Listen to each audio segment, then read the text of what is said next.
Welcome, everyone, to the Tuesday night reading stream. Of course, we'll be continuing Vladimir Lenin's Imperialism, the highest stage of capitalism. Now, these days I still don't really get much in the way of viewership, so guess I just sort of keep going.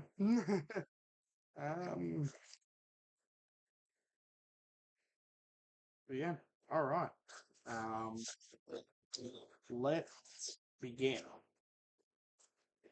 So today we'll be beginning chapter 5, the division of the world among capitalist combines. As with the last few, there are some tables which I will simply go ahead and put up on the screen so I come to them.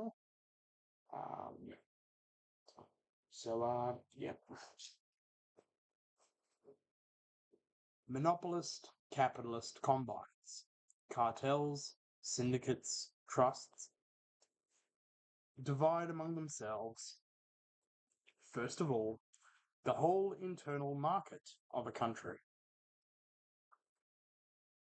and impose their control more or less completely upon the industry of that country. But under capitalism, the home market is inevitably bound up with the foreign market.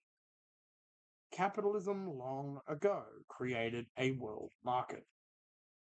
As the export of capital increased, and as the foreign and colonial relations and the spheres of influence of the big monopolist combines expanded, things naturally gravitated towards an international agreement among these combines and towards the formation of international cartels. This is a new stage of world concentration of capital and production, incomparably higher than the preceding stages. Let us see how this super monopoly develops. The electrical industry is one of the most typical of the modern technical achievements of capitalism of the end of the 19th and beginning of the 20th centuries. This industry has developed most in the two most advanced of the new capitalist countries, the United States and Germany. In Germany, the crisis of 1900 gave a particularly strong impetus to its concentration. During the crisis, the banks, which by this time had become fairly well merged with industry, greatly accelerated and deepened the collapse of relatively small firms and their absorption by the large ones. The banks, writes Giles, in refusing a helping hand to the very companies which were in greatest need of capital, bring on first a frenzied boom, and then the hopeless failure of the companies which have not been attached to them closely long enough. As a result, after 1900, concentration in Germany proceeded by leaps and bounds. Up to 1900, there had been 7 or 8 groups in the electrical industry. Each was formed of several companies. Altogether, there were 28, and each was supported by from 2 to 11 banks. Between 1908 and 1912, all the groups were merged into 2 or possibly 1. The diagram below shows the process.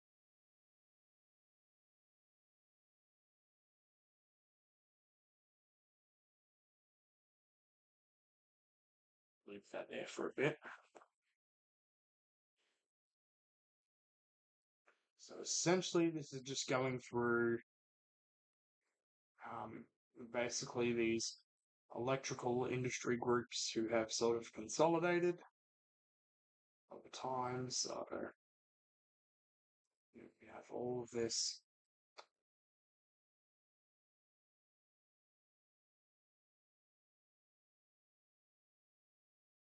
So,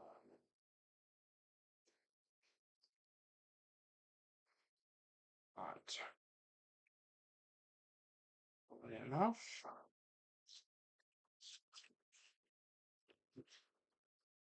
The famous AEG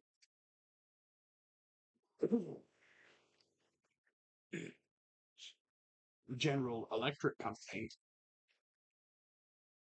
which grew up in this way, controlled 175 to 200 companies through shareholders, and a total capital of approximately 1.5 billion marks. Abroad, it has 34 direct agencies, of which 12 are joint stock companies, in more than 10 countries. As early as 1904, the amount of capital invested abroad by the German electrical industry was estimated at 233 million marks. Of this sum, 62 million were invested in Russia. Needless to say, the AEG is a huge combine. Its manufacturing companies alone number no less than 16, and their factories make the most varied articles, from cables and insulators to motor cars and aeroplanes. But concentration in Europe was a part of the process of concentration in America, which developed in the following way. Is that one?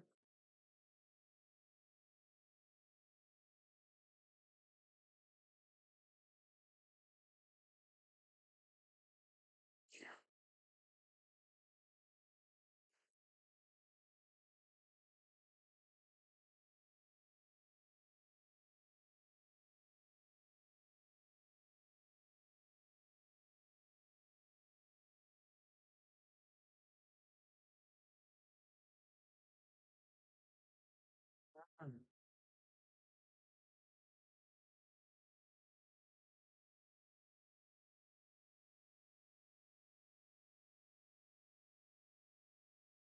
Thus, two great powers in the electrical industry were formed.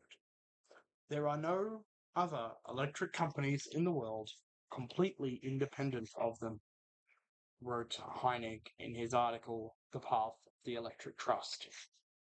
An idea, although far from complete, of the turnover and the size of the enterprises of the two trusts can be obtained from the following figures.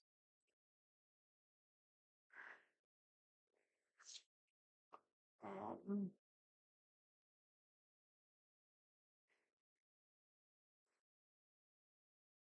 okay, leave that one up for a moment.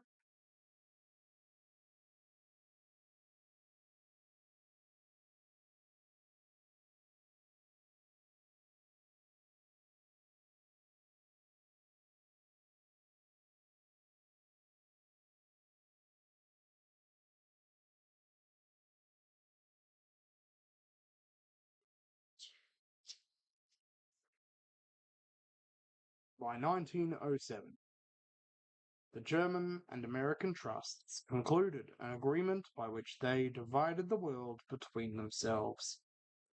Competition between them ceased. The American General Electric Company got the United States and Canada. The AEG got Germany, Austria, Russia, Holland, Denmark, Switzerland, Turkey, and the Balkans.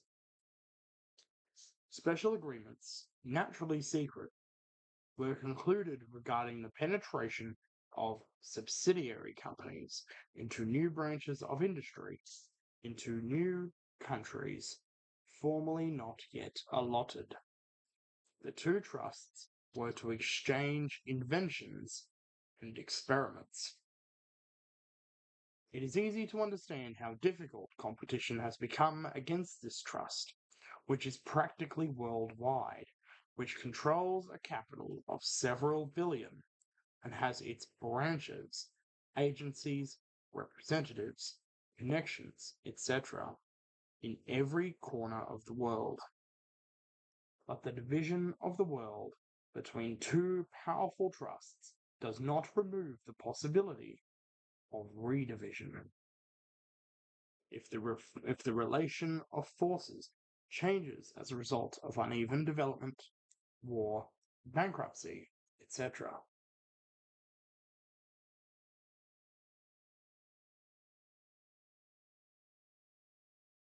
The oil industry provides an instructive example of attempts at such a redivision, or rather of a struggle for redivision. The world oil market, wrote Giddels in 1905, is even today divided in the main between two great financial groups, Rockefeller's American Standard Oil Co. and the controlling interests of the Russian oil fields in Baku, Rothschild, and Nobel. The two groups are in close alliance, but for several years, 5 enemies have been threatening their monopoly. 1. The exhaustion of the American oil wells. 2. The competition of the firm of Mantashev of Baku. 3. The Austrian wells. 4. The Romanian wells. 5. The overseas oil fields, particularly in the Dutch colonies, the extremely rich firms, Samuel and Shell, also connected with British capital. The 3 last groups are connected with the great German banks, principally the Deutsche Bank. These banks independently and systematically developed the oil industry in Romania in order to have a foothold of their own. In 1907, 185 million francs of foreign capital were invested in the Romanian oil industry, of which 74 million came from Germany. A struggle began, which in economic literature is fittingly called the struggle for the division of the world. On one side, the Rockefeller Trust, wishing to conquer everything, formed a subsidiary company right in Holland and bought up oil wells in Dutch Indies in order to strike at its principal enemy, the Anglo-Dutch Shell Trust. On the other side, the Deutsche Bank and the other German banks aimed at retaining Romania for themselves and at uniting it with Russia against Rockefeller. The latter controlled far more capital and an excellent system of oil transport and distribution. The struggle had to end, and did end in 1907, with the utter defeat of the Deutsche Bank, which was confronted with the alternative, either to liquidate its oil business and lose millions, or to submit it. It chose to submit and concluded a very disadvantageous agreement with the American Trust. The Deutsche Bank agreed not to attempt anything which might injure American interests. Provision was made, however, for the annulment of the agreement in the event of Germany establishing a state oil monopoly. Then the Comedy of Oil began. One of the German finance kings, von Gwinner, a director of the Deutsche Bank, began through his private secretary, Strauss, a campaign for a state oil monopoly. The gigantic machine of the big German bank and all its wide connections were set in motion. The press bubbled over with patriotic indignation against the yoke of the American Trust. And on March 15th, 1911, the Reichstag, by an almost unanimous vote, adopted a motion asking the government to introduce a bill for the establishment of an oil monopoly. The government seized upon this popular idea, and the game of the Deutsche Bank, which hoped to cheat its American partner and improve its business by a state monopoly, appeared to have been won. The German oil magnates saw visions of wonderful profits, which would not be less than those of the Russian sugar refiners. Oh.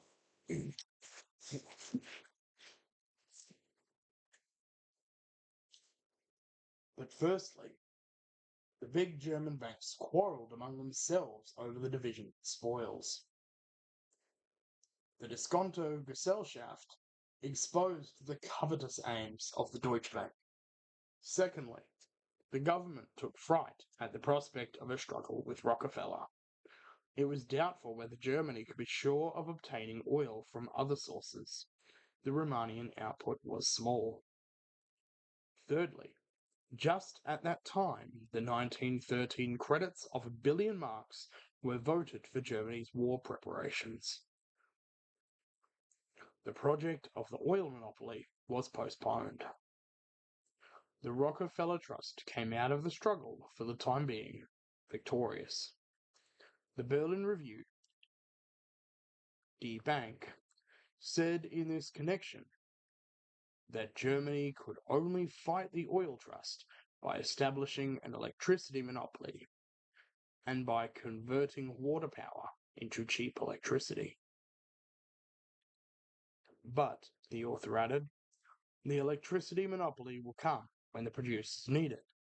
That is to say, on the eve of the next great crash in the electrical industry, and when the powerful, expensive electric stations, which are now being put up at great cost everywhere by private electrical concerns, which obtain partial monopolies from the towns, etc., can no longer work at a profit.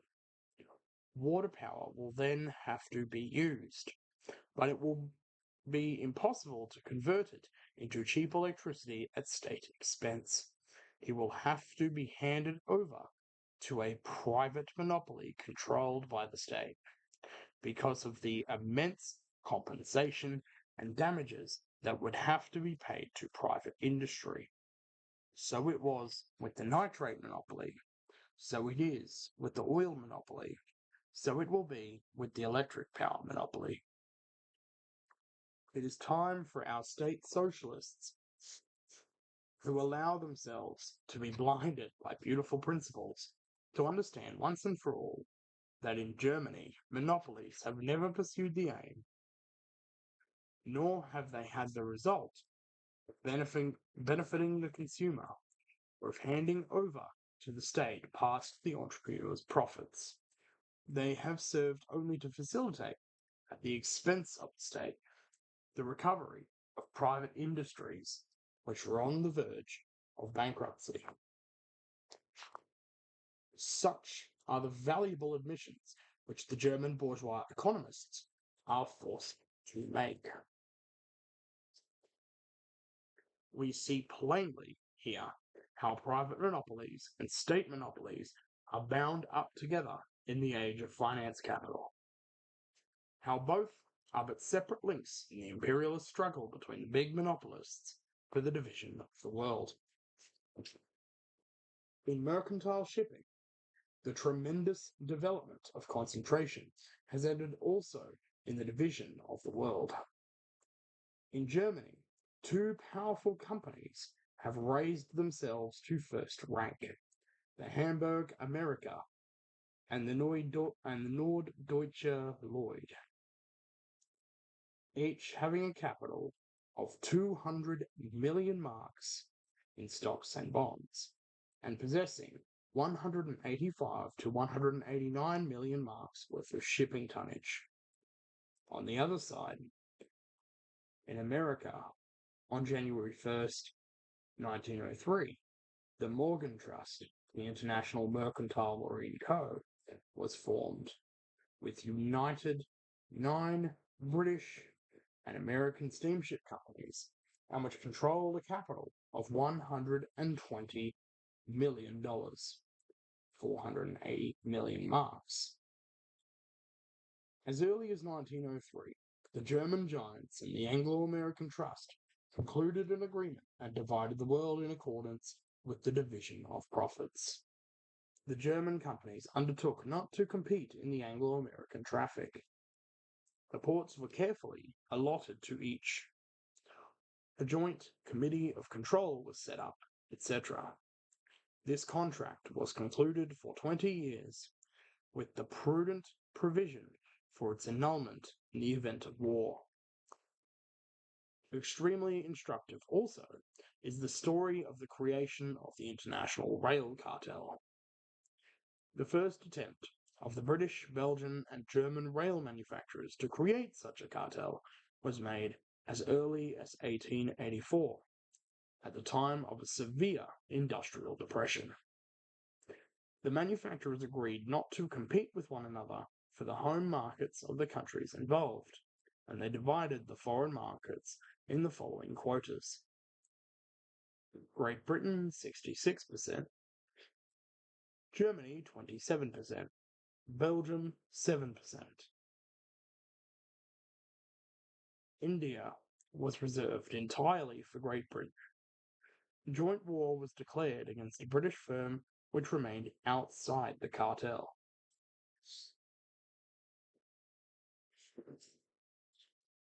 The cost of this economic war was met by a percentage levy on all sides. But in 1886, the cartel collapsed when two British firms retired from it. It is characteristic that agreement could not be achieved in the period of industrial prosperity which followed. At the beginning of 1904, the German Steel Syndicate was formed. In November 1904, the International Rail Cartel was revived, with the following quotas for foreign trade.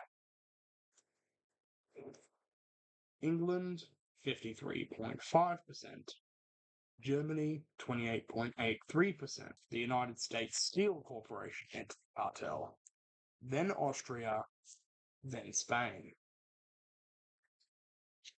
At the present time, we're at Vogelstein in 1910, the division of the world is completed, and the big consumers, primarily the state railways, since the world has been parcelled out without consideration for their interests, can now dwell like the poet in the heaven of Jupiter.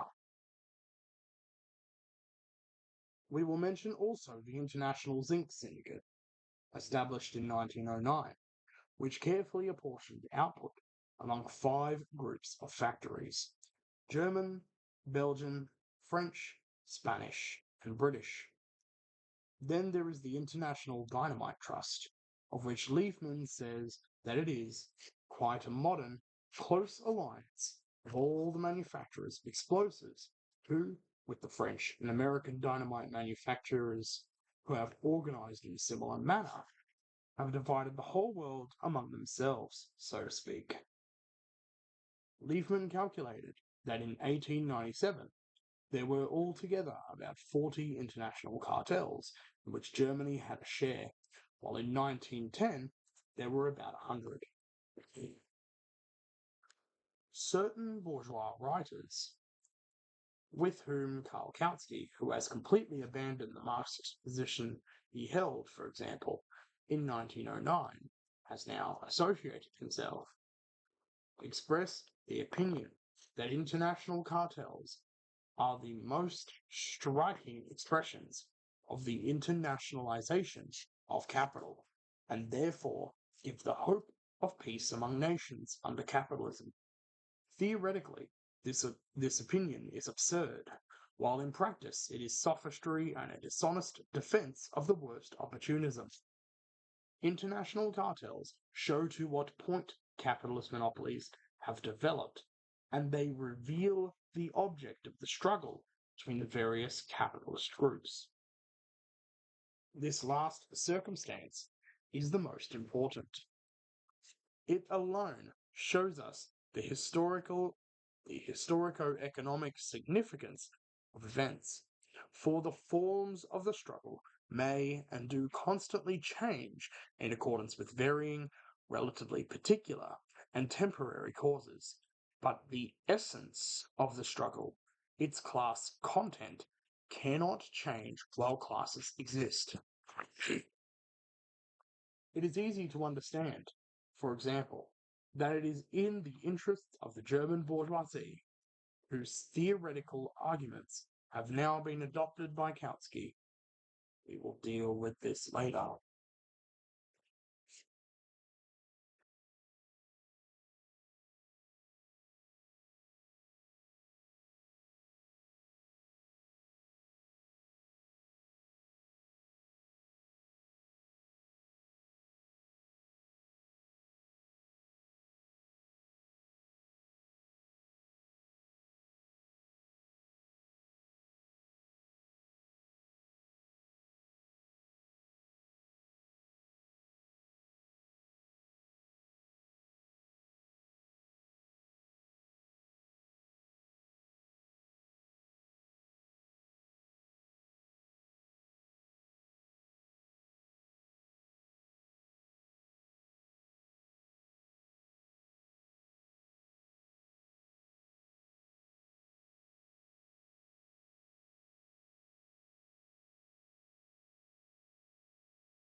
Sorry, just had some temporary internet difficulties there.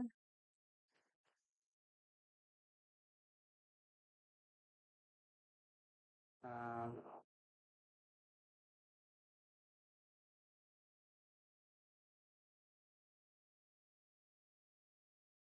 yeah.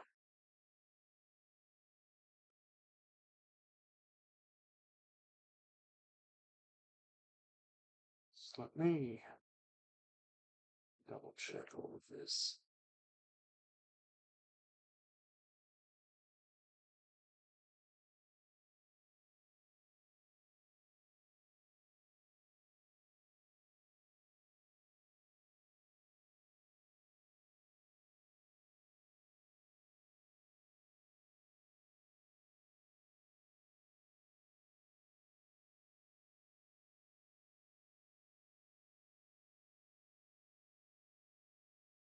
Just trying to get.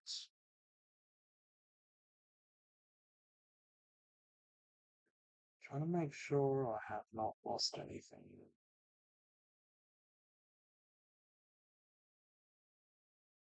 As long as I haven't lost anything, I know where.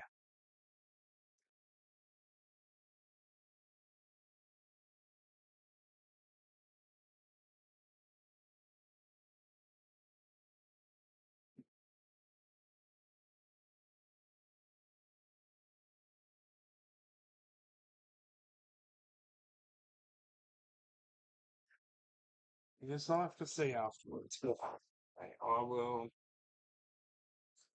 pick up from the paragraph where I left off. Um,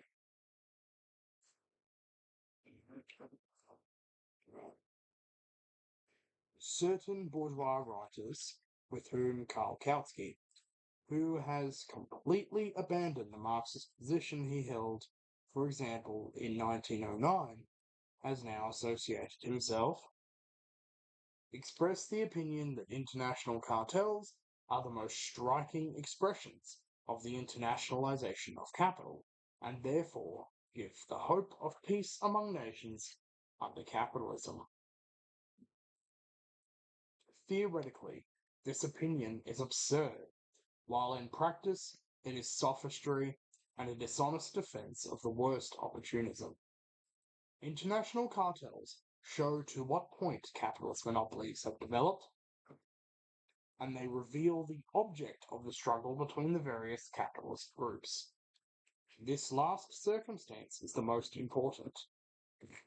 It alone shows us the historico-economic significance of events, for the forms of the struggle may and do constantly change in accordance with varying, relatively particular, and temporary causes, but the essence of the struggle, its class content, cannot change while classes exist.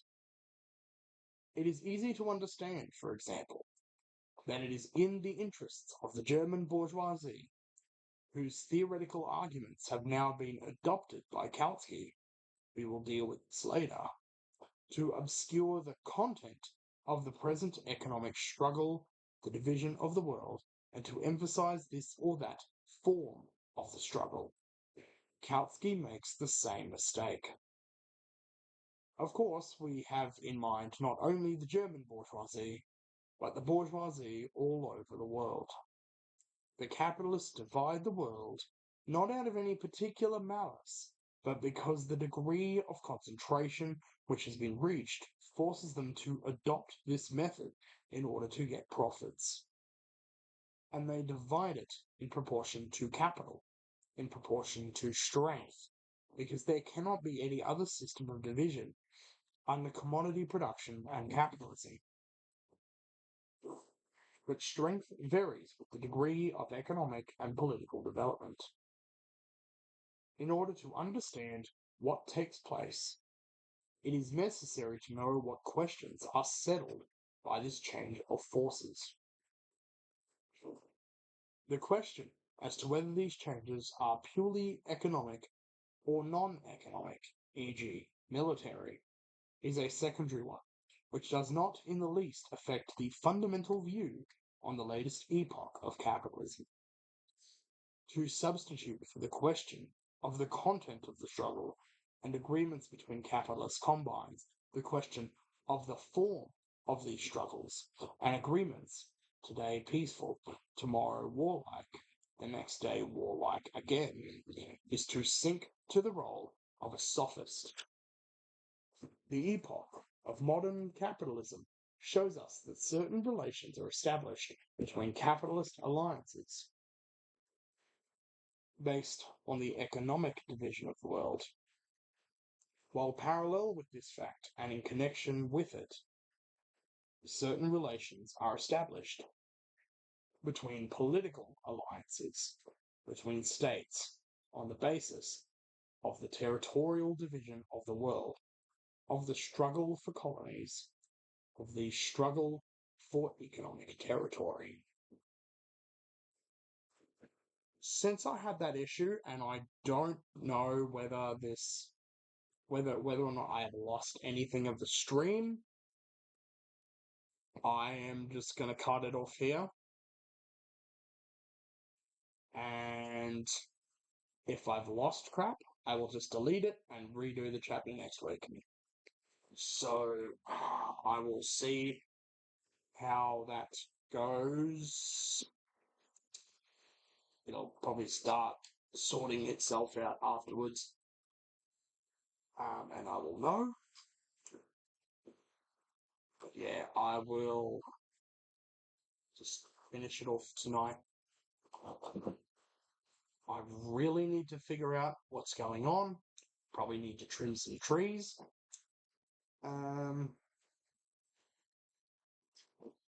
So, yeah.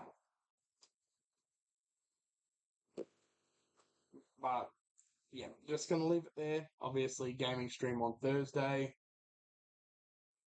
And the other reading stream, reading the Jewish question on Saturday. Yeah, just gonna leave it there. Make sure that I didn't lose anything. In fact, if I have lost anything, maybe I can just redo it at 7:30. If I've lost like a whole chunk of it, so we shall see. All right, I'll see you guys next time.